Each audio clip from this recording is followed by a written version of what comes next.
Chin do'st. Hidoyat Olimova. Yozning issiq kunlarida shimolga uchib ketmay, daryo bo'ylarida goh suvga sho'ng'ib, goh daraxt soyasida turgan qora qarg'aga ko'zingiz tushganmi? Men sizlarga o'sha qarg'a haqida hikoya qilmoqchiman. Kunlarning birida chumchuq bedana uchun qo'yilgan to'rga tushib, o'zini har yonga urib, oh-voh qila yordam kutayotgan qarg'ani ko'rib qolibdi. So'ng u darhol sichqonni topib, birgalashib uni qutqaribdi.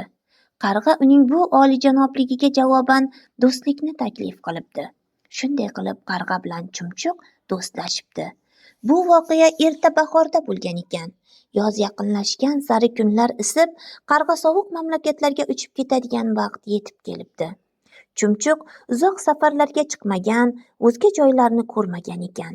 Qarg'aga qarab, meni ham o'zing bilan olib ket. Sendan ajralib qolishni istamayman. Bir-birimizga o'rganib qoldik. Shunday emasmi?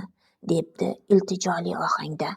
Qarg'a do'stining so'zini qaytara olmay rozi bo'libdi. Ko'p o'tmay ular shimol tomonga qarab qanot qoqibdi. Chumchuq zaif bo'lib, uzoqqa uchib o'rganmagan ekan. Shu bois safarda charchab qolibdi. Qarg'a uni yelkasiga chiqarib olibdi. Ammo bunday parvoz noqulay ekan.